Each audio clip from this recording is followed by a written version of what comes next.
PPT 사진을 좀 띄워주십시오. 캄보디아 단기 선교팀이 지난 2월 10일부터 14일까지 4박 5일 일정으로 캄보디아 현지에 있는 박석주, 박합수 선교사님과 함께 사역을 잘 마치고 돌아왔습니다. 이 선교팀원들이 지난 수개월 동안 단기 선교를 놓고 기도하면서 정말 열심히 준비했습니다. 그리고 사역지에 가서도 최선을 다해서 우리 선교사님들을 도우면서 선교 사역을 잘 감당했습니다. 특별히 이 시간을 빌어서 우리 성도님들에게 진심으로 감사의 말씀을 전합니다. 물질로 후원해 주시고 또 기도로 섬겨주신 우리 성도님들의 노고에 다시 한 번 더 진심으로 감사드립니다. 정말 하나님 은혜 가운데 우리가 선교 사역을 잘 마치고 돌아온 것 같습니다. 그래서 계속해서 우리 선교 팀원들이 선교적 삶을 살아갈 수 있도록 우리가 살아가고 있는 이곳에서 예수님을 날마다 증거하는 삶을 살아가기를 기도해 주시고 또 캄보디아 땅에 있는 우리 두 분의 선교사님, 이 바송 선교사님이죠. 박석주, 박합숙 선교사님을 위해서 날마다 기도해 주시기 바랍니다. 사진을 내려놓으셔도 좋습니다. 선교라는 것이 무엇입니까? 선교는 타 문화권에 가서 현지인들에게 복음을 말과 행동으로 전하는 것입니다. 예수님께서 의도하신 선교의 의미는 어떤 특정한 이들만 복음을 전하는 것이 아니라 모든 성도들에게 주어진 그러한 말씀이지요. 모든 성도들이 열방을 향해 나아가서 십자가의 복음을 전하는 것, 이 선교적 삶을 살아가는 것이 바로 주님께서 말씀하신 선교입니다. 오늘 우리가 읽었던 이 말씀을 보시면은 주님께서 승천하시기 직전에 제자들에게 하셨던 지상 명령입니다. 우리가 보통 마태복음 말씀을 잘 기억하고 있지만 이 누가복음 마지막 장 여기 있는 말씀도 보시면 주님의 지상 명령이 기록이 되어 있죠.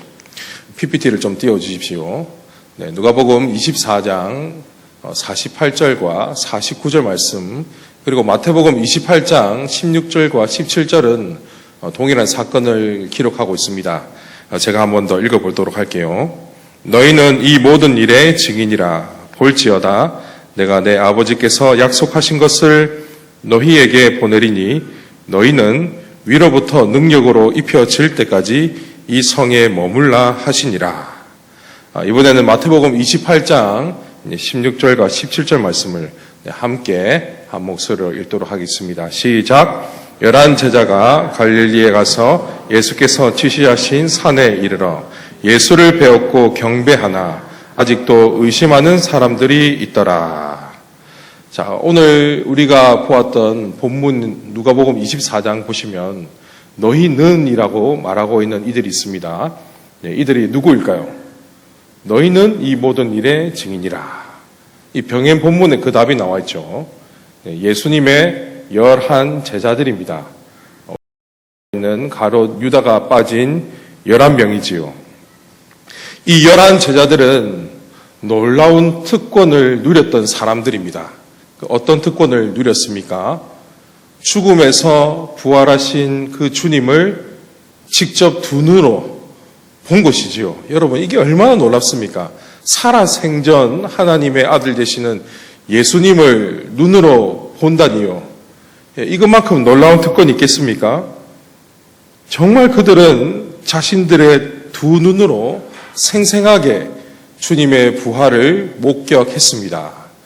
그리고 또 그들은 놀라운 특권을 누리게 되어지는데 그 특권이 무엇입니까?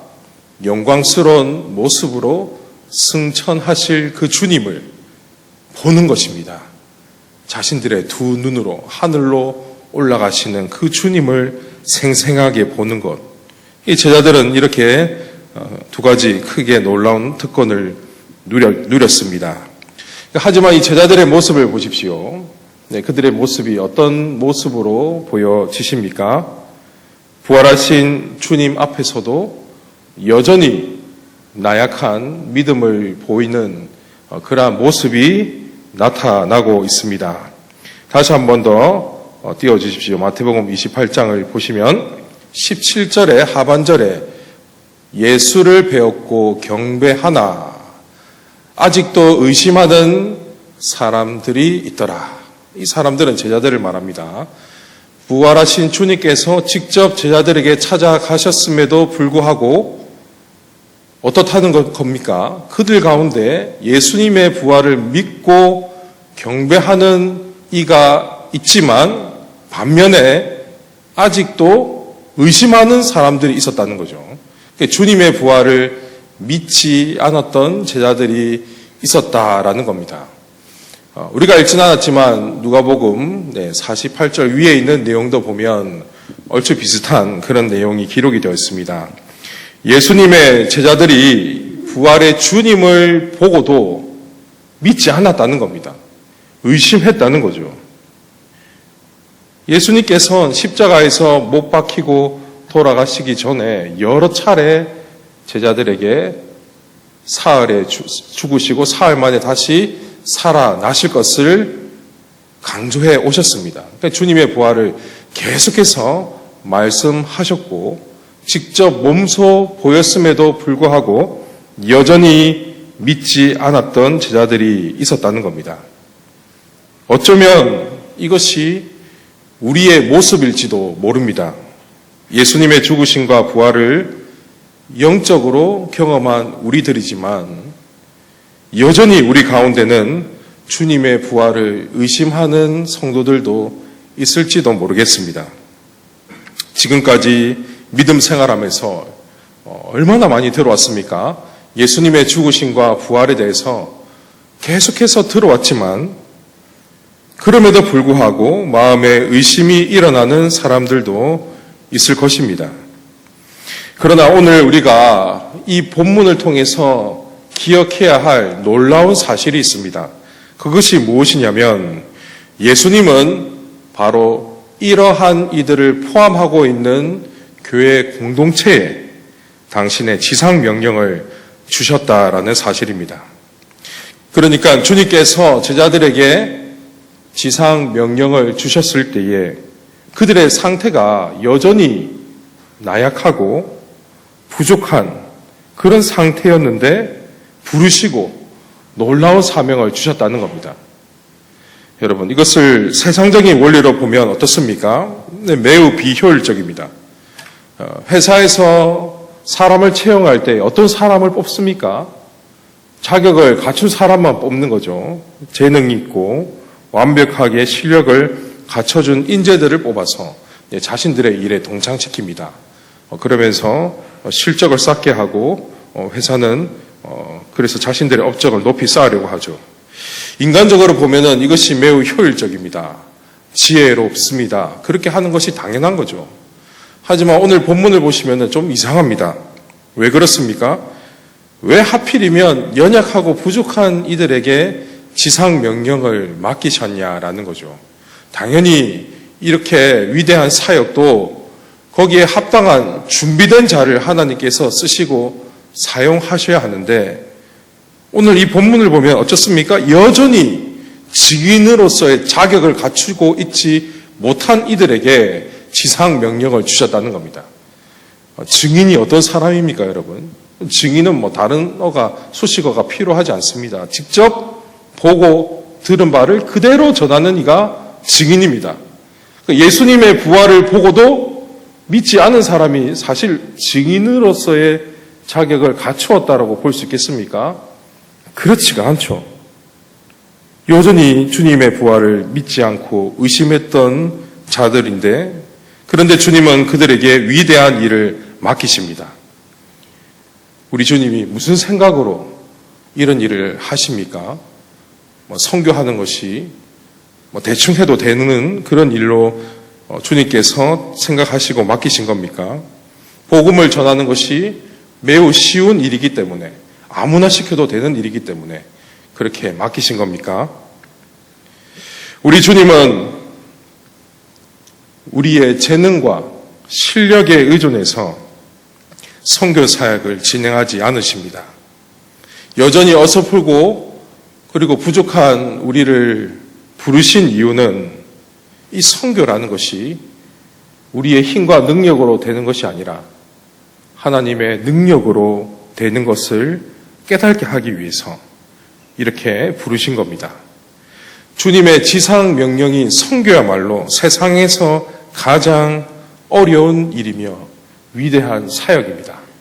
저도 이번에 캄보디아 단기 선교 현장을 다녀오면서 두 분의 선교사님의 모습을 보며 많은 것을 느꼈습니다. 근데 머리부터 발끝까지 우리 선교사님들은 예수로 충만한 분이구나. 이것을 저는 깨달았습니다.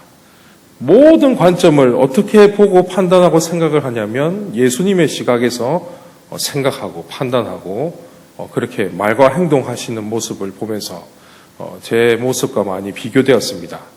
박석주, 박갑수 선교사님의 그 사역을 보면서 제 자신이 참 많이 부끄럽게 느껴졌습니다. 선교라는 것은 정말 위대한 사역이구나. 정말 선교는 어려운 일이구나. 우리의 힘과 재능과 능력과 무관한 주님의 사역이구나. 이것을 많이 느꼈습니다. 그렇습니다, 여러분. 이 선교라는 것, 복음을 증거하는 그 일은 우리가 비록 우리에게 맡겨진 사명이라서 감당하기도 하지만 이 사역은 여러분, 그 실체는 우리가 아니라는 거죠. 이 선교는 주님의 사역입니다. 우리에게 맡기긴 하셨지만 우리의 재능과 힘과 능력으로 이루어지는 일이 아니라는 겁니다. 그래서 주님께서는 여전히 불완전하고 나약하고 부족한 이들에게 세상에서 가장 위대한 일을 맡기신 겁니다. 이 일을 통해 주님의 능력이 드러나게 하기 위해서 그렇게 맡기신 것이죠. 여러분 48절 말씀을 보면 주님은 제자들에게 너희는 이 모든 일의 증인이다. 이렇게 말씀하십니다. 너희는 이 모든 일의 증인이라. 이 말을 들었던 제자들은 어떤 마음이 들겠습니까? 아직 의심하고 있는 상황에서 주님께서 증인으로 말씀하십니다. 여전히 주님의 부활을 믿지 않는 자들인데 그럼에도 불구하고 주님께서는 너희는 복음의 증인이다. 이렇게 말씀하십니다. 이들의 모습을 보면 여러분 또 우리의 모습이 보여지지 않으십니까? 정말 우리의 실제 모습도 마찬가지죠. 이 자리에 앉아서 우리가 하나님을 예배하고 찬양하고 기도하지만 우리도 때로는 믿음이 흔들릴 때가 많고 우리의 믿음은 늘 항상 불완전합니다. 종종 주님의 부활이 느껴지지 않을 때가 있고 믿기지 않을 때도 있습니다. 그럼에도 불구하고 주님께서는 우리에게 복음의 증인이라고 말씀하십니다. 우리 이번 캄보디아 단기 선교 주제 선구가 바로 오늘 우리가 조금 전에 보았던 누가복음 24장 48절 말씀입니다. 너희는 복음의 증인이다. 그러면서 예수님께서는 한 가지 말씀을 덧붙여 주셔서 말씀하십니다. PPT를 좀 띄워주십시오. 49절 말씀. 볼지어다. 내가 내 아버지께서 약속하신 것을 너희에게 보내리니 너희는 위로부터 능력으로 입혀질 때까지 이 성에 머물라 하시니라. 주님께서는 여전히 우리가 부족한 자인 것을 아시기에 그냥 위대한 사역을 맡기신 것이 아니라 무엇을 주실 것을 약속하십니까? 위로부터 오는 능력이 입혀질 것을 약속하십니다. 그러면서 병행 본문 마태복음 28장 20절에 나와 있죠. 내가 세상 끝날까지 너희와 항상 함께 있으리라. 그냥 맡긴 게 아니라는 거죠. 너희는 복음의 증인이니까 너희가 한번 열심히 해봐라. 그래, 나의 부활을 증거해라. 나의 죽음을 증거해라. 그렇게 맡긴 게 아니라 부활하신 주님이 성령을 통해서 세상 끝날까지 우리와 함께 하심을 말씀하시면서 복음의 증인됨을 선포하십니다. 사랑하는 성도 여러분, 주님은 여전히 믿음이 연약한 우리에게 세상에서 가장 위대한 사명인 복음 증거의 사명을 맡기셨습니다. 여러분, 이것이 매우 놀랍지 않으십니까? 부족한 우리를 부르시고 성령으로 충만케 하셔서 선교 사역이 이루어진다는 것을 깨닫게 하십니다. 우리는 늘 항상 우리의 구원만 은혜다 이렇게 생각하는 경향이 있습니다. 우리가 구원을 받은 것은 하나님의 놀라운 은혜로 이루어진 일입니다. 그런데 여러분, 구원만 하나님의 은혜로 된 것이 아님을 기억하십시오.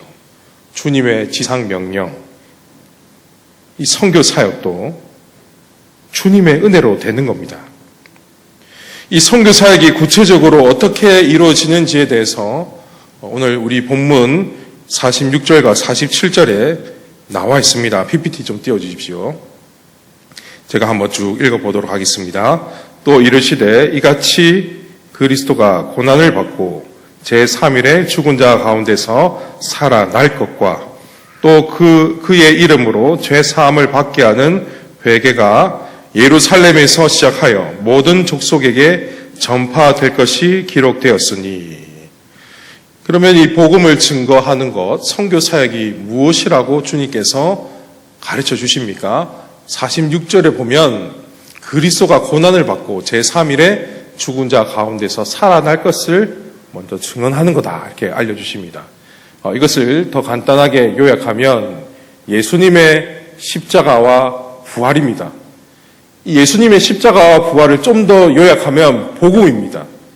그러니까 이 선교는 복음을 전하는 일인 것을 주님께서 알려주시면서 다음으로 또 어떤 게 있는지를 알려주십니다. 단순히 복음만 전하는 게 아니라 47절에 뭐라고 나와 있습니까? 그의 이름으로 죄 사함을 받게 하는 회개가 전파돼야 된다.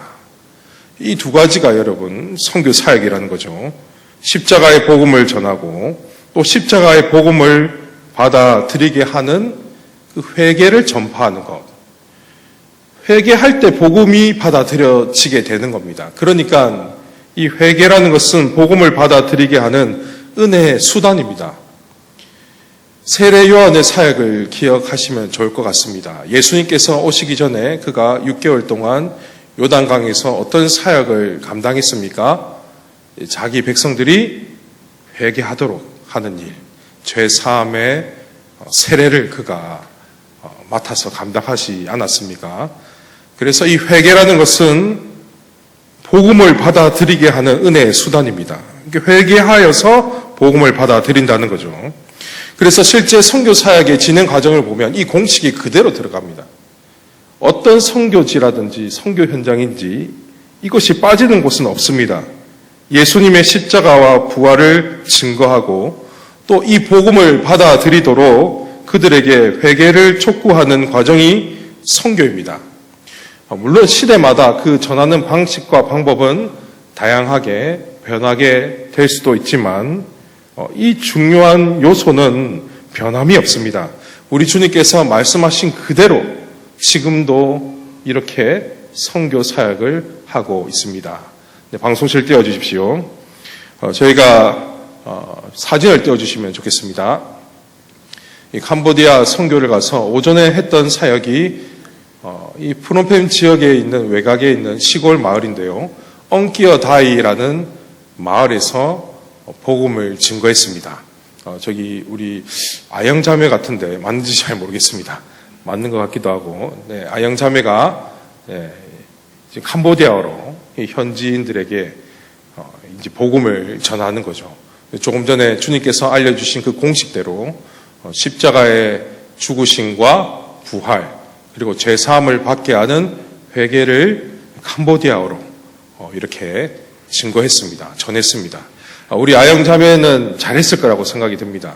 근데 제가 이 캄보디아를 이렇게 읽으면서 하니까 전혀 못 알아듣더라고요.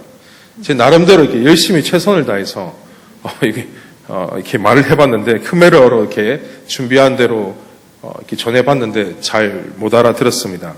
뽀레아 예수 스로랑레아 이렇게 얘기하면 무슨 말인지 하나도 못 알아듣더라고요. 예.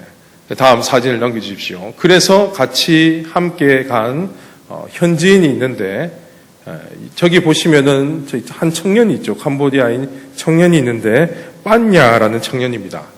프롬펜 대학을 다니고 있고 대학교 3학년입니다. 우리나라로 따진다면 서울대학을 다니고 있는 3학년으로 보면 좋을 것 같습니다. 그래서 한 번은 우리가 어설프지만 캄보디아어로 복음을 전하고 그렇게 했을 때 이제 보완하는 거죠. 현지인이 다시 한 번 더 복음을 제시하는 방식으로 이렇게 해서 오전에 마을 전도 사역을 감당했습니다. 그리고 오후가 되면은 이 프롬펜 교회, 뿌롱 소망 교회인데요. 이 뿌롱 소망 교회에 와서 이제 원더풀 스토리 사역을 이제 감당했습니다. 그동안 우리가 준비해왔던 무언극과 율동을 통해서 또 예수님의 살아계심을 캄보디아 현지에 있는 초등부 친구들에게 그렇게 모습을 나타냄을 통해서 복음을 전하는 사역을 감당했습니다. 우리가 이 캄보디아 사역지를 가서 사역을 하면서 참 많은 은혜의 시간이 되었고 또 많은 것들을 깨닫게 되었습니다. 제가 중보기도를 1년 넘게 동안 감당하면서 우리 파송 선교사님들을 위해서 계속해서 기도해 왔는데요. 이 뿌롱 소망교회가 어떤 교회인지 사실은 별로 마음에 와닿지 않았습니다. 하지만 이번에 이제 선교지를 방문하면서 내가 1년을 넘게 기도했던 교회가 바로 이 교회구나. 이것을 이제 실제적으로 보게 된 것이죠. 그러면서 이 두 분이 고군분투하시면서 하시는 그 사역의 모습을 아직도 생생히 기억하고 있습니다. 무더운 날씨 속에서도 정말 웃음을 잃지 않고 아이들에게 복음을 전하시는 우리 두 분의 선교사님의 모습이 아직도 눈에 선합니다. 그러면서 정말 이분들을 위해서 우리가 물질로 구원하고 또 기도로 섬겨야 되는구나라고 그렇게 많이 생각을 했습니다. 사랑하는 우리 성도 여러분, 너희는 이 모든 일의 증인이다라고 하시는 이 주님의 명령을 정말 우리 주님께서 주시는 왕의 명으로 받으시기를 바랍니다. 오늘 한국교회가 가장 먼저 회복해야 할 것이 바로 전도와 선교 사역입니다. 코로나 이후에 이제 포기하고 말았습니다. 전도하는 교회가 별로 없습니다. 그냥 행사 때 한번 교회에 한번 이웃 주민들을 모셔오는 것이 전도의 개념으로 그렇게 인식하고 있습니다. 그러나 여러분, 우리가 그렇게 이 사명을 감당하면 나중에 주님을 뵙게 되었을 때 얼마나 많이 책망을 받게 되겠습니까?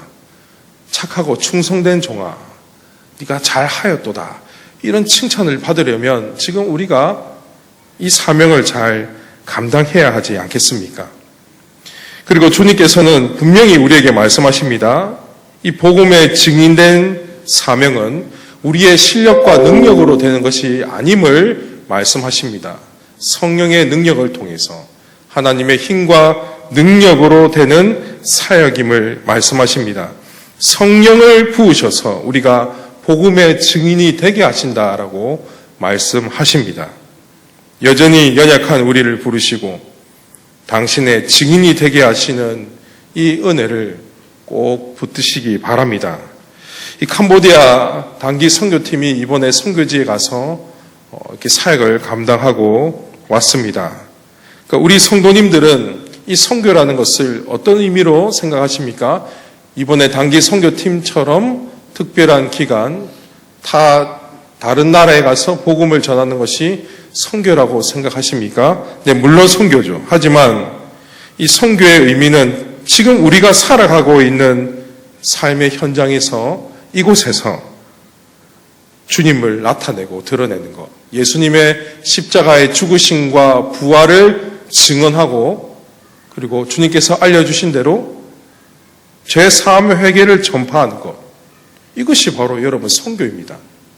우리가 살아가고 있는 그 삶의 현장이 선교 사역지라는 것을 잊지 말고 기억하시기 바랍니다.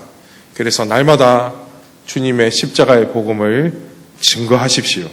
정말 우리 새순교의 모든 성도님들은 우리 주님으로부터 큰 칭찬을 받는 성도님들이 되었으면 좋겠습니다. 특별히 우리 파송 선교사님을 위해서 많이 기도해 주십시오. 제가 그 두 분을 보고 기도를 안 할 수가 없겠더라고요. 너무 힘들게 사역을 하고 계시는 그 모습을 보면서 참 마음이 참 아팠습니다. 얼마나 또 우리 새순교회를 많이 생각하고 계시는지 그 마음이 느껴지더라고요. 우리 새순교회에 대해서 말씀하실 때 이제 눈물을 흘리시는 그런 모습도 보았고요. 정말 감사하는 그런 말씀을 또 전해주셨습니다. 많이 기도해 주시고 정말 최선을 다해서 돕고 있다는 사실을 잘 알고 있다고 그렇게 또 말씀하셨습니다. 우리도 계속해서 파송 선교사님을 위해서 기도해야 되지 않겠습니까? 뿌럼 소망교회를 저는 이렇게 생각합니다. 제2의 새순교회로 생각했으면 좋겠습니다. 우리가 파송한 선교사님 아닙니까? 창원 새순교회가 파송한 선교사님이 사역하고 있는 교회이기에 뿌럼 소망교회는 제2의 새순교회가 되었으면 좋겠다라고 저는 생각해 보았습니다. 그렇게 여러분 마음을 먹으시고 뿌럼 소망교회를 위해서 계속해서 기도해 주시기 바랍니다. 이 뿌럼 지역에 하나님 나라가 확장되어져 가고 그 지역에 있는 많은 아이들과 청소년 청년들이 이 뿌럼 소망교회에 모여서 하나님을 예배할 수 있도록 하나님 나라가 이 교회를 통해서 계속해서 확장되어 갈 수 있도록 기도해 주십시오.